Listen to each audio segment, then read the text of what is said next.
आज हमें पढ़ना है एटॉमिक स्ट्रक्चर। एटॉमिक स्ट्रक्चर बेटा, what is mean by an atom? Atom is a tiny particle of any matter और any substance that is nothing but the atom. पदार्थ का छोटे से छोटा कण जो होता है उसे हम क्या बोलते हैं? एटम। एटम की जो डिस्कवरी हुई ना बेटा, वो हमारे इंडिया में हुई है। महर्षि कनाद नाम के जो ऋषि मुनि थे, उन्होंने सबसे पहले बोला कि पदार्थ का जो अंतिम कण होता है उसको उन्होंने कण नाम दिया, कण। तो वहीं से एटम की खोजबीन हुई। पर इन 1808 में डाल्टन नाम के साइंटिस्ट थे, इंग्लिश साइंटिस्ट थे, उन्होंने सबसे पहले एटम को डिफाइन किया। So tiny particle of any substance is nothing but the atom. Atom इतना छोटा होता है, इतना टाइनी होता है कि हम उसको खुली आंखों से देख ही नहीं सकते। Atom is very very small in nature. So उसको देखने के लिए क्या यूज करते हैं? तो उसको अगर एटम को देखना है तो इलेक्ट्रॉन माइक्रोस्कोप का यूज करते हैं। शुरुआत में कोई ऐसे इलेक्ट्रॉन माइक्रोस्कोप नहीं था, तो एटम के बारे में उतना डिस्कवरी भी नहीं हुआ था। तो सबसे पहले एटम के अंदर कौन से सब एटॉमिक पार्टिकल्स होते हैं, एटम के अंदर ऑर्बिट कैसे होती है, ऑर्बिटल कैसे होती है, वो धीरे धीरे पता चला। और जब ये सब इंफॉर्मेशन आ गई तब हमको एटम का जो स्ट्रक्चर है वो पूरी तरीके से क्लियर हो गया। अभी भी ऐसे कुछ पार्ट्स है एटम के बारे में जो हमको पता नहीं है, जैसे सब एटॉमिक पार्टिकल्स जो न्यूक्लियस में होते हैं, पॉजिट्रॉन्स, मियॉन्स, मिजॉन, न्यूट्रिनो, बोसॉन्स, ये सब जो हिग्स पार्टिकल जो बोलते हैं, ये जो पार्टिकल्स है इनके बारे में अभी भी साइंटिस्ट लोगों को उतना ज्ञात नहीं हुआ है। फिर भी हम एटम को पूरी तरीके से पढ़ने का प्रयास करेंगे। एटम मैंने आपको बताया किसी भी पदार्थ का छोटे से छोटा कण, that is nothing but the atom. So basically atom consist of a small nucleus and some number of circular orbits। अब एटम के पास ऐसी तो n नंबर ऑफ ऑर्बिट्स होती है, infinite number of an orbit होती है। So atom consist of an infinite numbers of an orbit. किसी भी एटम के अंदर infinite numbers of an orbit होती है। फिलहाल के तौर पर मैं यहाँ पे इतनी ही ऑर्बिट्स को ड्रॉ करूँगा। Is it clear? और बाकी ऑर्बिट को मैं ऐसे हाफ सर्कल में दिखाऊंगा, कर्व में। Is it clear? So atom consist of an infinite numbers of an orbit. सबसे पहली बात, एटम के अंदर ऐसी infinite number of an orbit होती है। तो बेटा एटम का शेप कैसे होता है? एटम का शेप होता है स्फेरिकल। स्फेरिकल शेप का एटम होता है और उसमें जो ऑर्बिट्स होती है वो स्फेरिकल होती है, गोल गोल होती है, सर्कुलर ऑर्बिट्स होती है, जिसे हम स्टेशनरी ऑर्बिट भी कहते हैं। पर ये तो बाद में पता चला, पहले हम एटम के बारे में देखते हैं। अब अगर इमेजिन करवाना है एटम कितना बड़ा होता है और उसका न्यूक्लियस कितना होता है, तो सीधा सा एग्जाम्पल है, आपने अगर क्रिकेट का ग्राउंड देखा होगा तो जो क्रिकेट का पूरा स्टेडियम होता है, अगर आपने उसको एटम माना, क्रिकेट का पूरा स्टेडियम अगर आपने उसको एटम माना, तो क्रिकेट जहाँ पे खेलते हैं उसको बोलते हैं पिच। और पिच का जो सेंटर होता है, उस सेंटर में अगर आप क्रिकेट की गेंद रख दो तो वो हो जाएगा न्यूक्लियस। क्या हो जाएगा? न्यूक्लियस। तो न्यूक्लियस एटम के मुकाबले बहुत ही छोटा होता है और इस छोटे से न्यूक्लियस में रहते हैं सब एटॉमिक पार्टिकल्स, जैसे कि protons, positive charge particle proton, या neutral particle neutron. Is it clear? So proton and neutron together lived in the nucleus and which is also known as nucleons. So proton और neutron दोनों को इकट्ठा क्या बोलते हैं? न्यूक्लियॉन्स।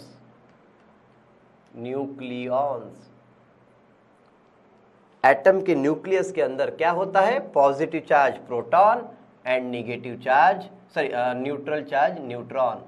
तो ये प्रोटॉन और न्यूट्रल पार्टिकल क्या होता है? Neutron neutron neutron neutral particle है बेटा, और प्रोटॉन पॉजिटिव चार्ज पार्टिकल होता है। न्यूक्लियस दोनों का sum, proton plus neutron is nothing but the nucleus. Is it clear? So proton plus neutron is nothing but the nucleus. So atom के अंदर सिर्फ प्रोटॉन और न्यूट्रॉन नहीं होते, इसके अंदर कुछ सब एटॉमिक पार्टिकल भी होते हैं, जैसे मैंने आपको बताया mesons, muons, neutrino, positron etcetera and etcetera. Leave it. Atom के बाहर कुछ सर्कुलर पाथ होते हैं, उस सर्कुलर पाथ में क्या होता है? इलेक्ट्रॉन रिवॉल्व होते हैं, यानी electron revolving around the nucleus in a circular path और fixed path which is known as an orbit. उसको हम क्या बोलते हैं बेटा? ऑर्बिट बोलते हैं। तो आपको यहाँ पे जो निगेटिव चार्ज दिखाई दे रहे हैं वो सभी इलेक्ट्रॉन है। So circular path of an atom is known as orbit. ये फर्स्ट ऑर्बिट, ये सेकंड ऑर्बिट, ये फर्स्ट ऑर्बिट है, ये फर्स्ट, ये सेकंड, ये थर्ड, फोर्थ और ये fifth orbit. So these are the orbits. वैसे देखा जाए तो एटम की ऑर्बिट को अल्फाबेटिकली पहले ऑर्बिट को के बोलते हैं, दूसरे ऑर्बिट को एल, थर्ड को एम, फोर्थ को N and so on, alphabetically represent करते हैं ऑर्बिट को। Is it clear?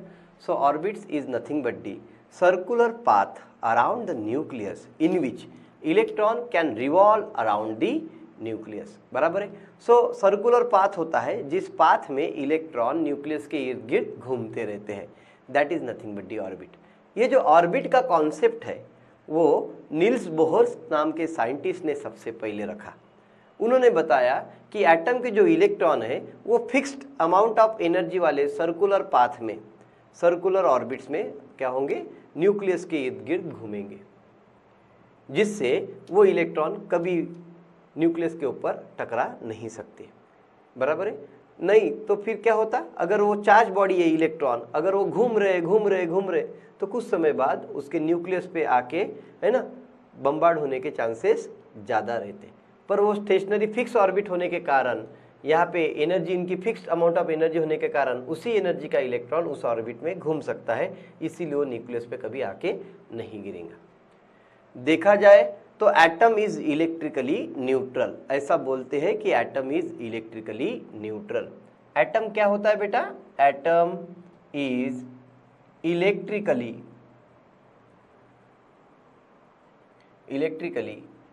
Neutral. Atom electrically neutral होता है। Why it is so? Because in an atom number of protons is equal to number of electrons. जितने proton होते हैं ना बेटा, उतने ही इलेक्ट्रॉन होते हैं एटम के अंदर, इसीलिए ऐसा बोलते हैं atom is electrically neutral particle. Is it clear? So atom तो इलेक्ट्रिकली न्यूट्रल होता है, उसमें number of proton is equal to number of electron होते हैं। Atom consist of an infinite numbers of an orbits. एटम consist of an infinite number of an orbit। Atom के अंदर infinite numbers of an orbits होती है। Is it clear? सो जैसे जैसे आप न्यूक्लियस से दूर जाओगे, फर्स्ट ऑर्बिट, बाद में सेकंड ऑर्बिट, बाद में थर्ड ऑर्बिट, ऐसे ऐसे जैसे जैसे आप न्यूक्लियस से दूर जाओगे, energy of orbit goes on increasing. Energy of an orbit goes on increasing, goes on increasing। Is it clear? तो जैसे जैसे आप न्यूक्लियस से दूर जाओगे, when we move from away from the nucleus, when we move from away from when we move away from nucleus,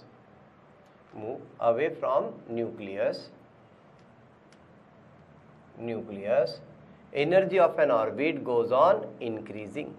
इस हिसाब से बेटा जो ऑर्बिट न्यूक्लियस से सबसे पास में होती है उस ऑर्बिट की एनर्जी सबसे मिनिमम होती है.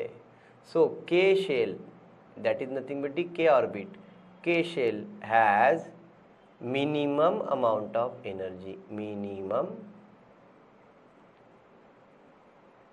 amount of energy. So K shell has minimum amount of energy. या आप ऐसे भी बोल सकते हो first orbit of an atom has minimum amount of energy. जैसे जैसे आप न्यूक्लियस से दूर दूर जाओगे energy of an orbit goes on increasing. तो जो सबसे लास्ट वाली ऑर्बिट रहेंगी जिसे हम क्या बोलते हैं, वैलेंस ऑर्बिट. क्या बोलते हैं बेटा, वैलेंस ऑर्बिट. उसकी एनर्जी कैसी होती है, जो लास्ट ऑर्बिट होती है, valence orbit is nothing but the last orbit या आउटर ऑर्बिट, आउटर ऑर्बिट, उनकी एनर्जी कैसी होती है, maximum amount of energy, has maximum amount of energy. Is it clear? So जो आउटर मोस्ट ऑर्बिट होती है बेटा उसकी energy maximum amount of energy होती है, उसको हम वैलेंस ऑर्बिट बोलते हैं.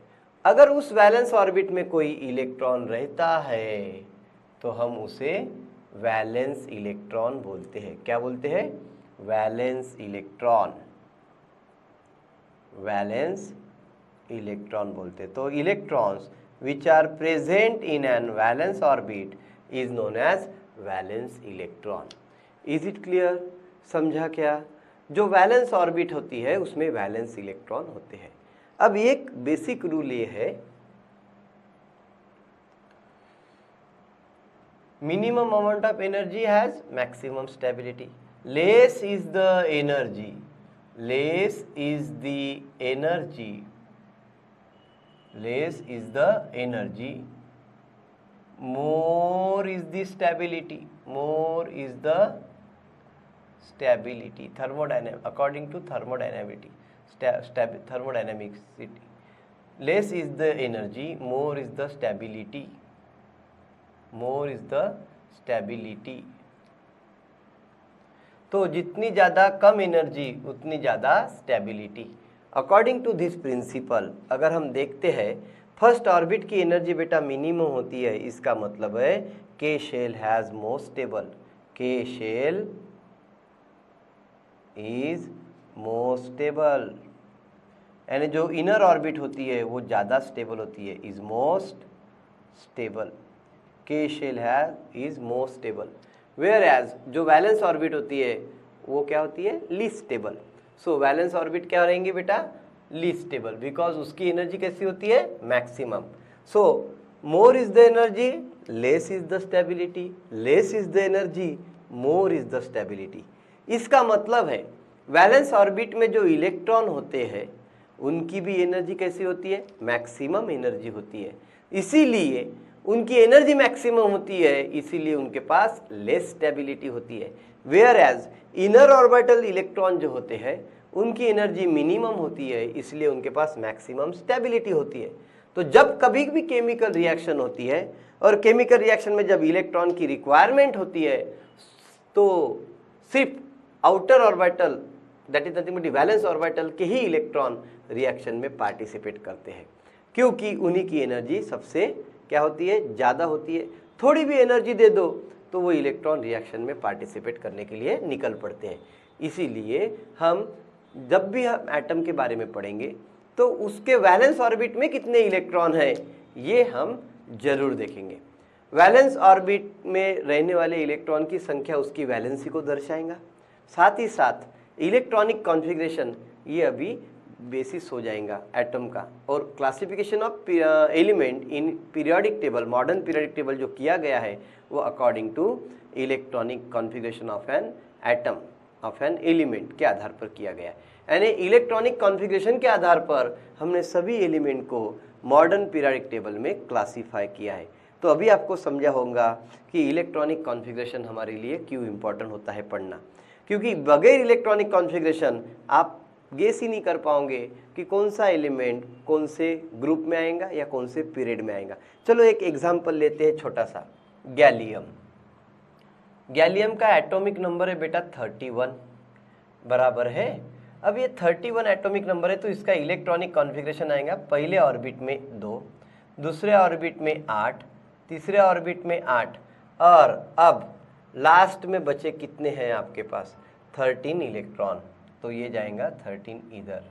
तो अगर आप देखते हो तो गैलियम के लास्ट ऑर्बिट में, वैलेंस ऑर्बिट में 13 इलेक्ट्रॉन है।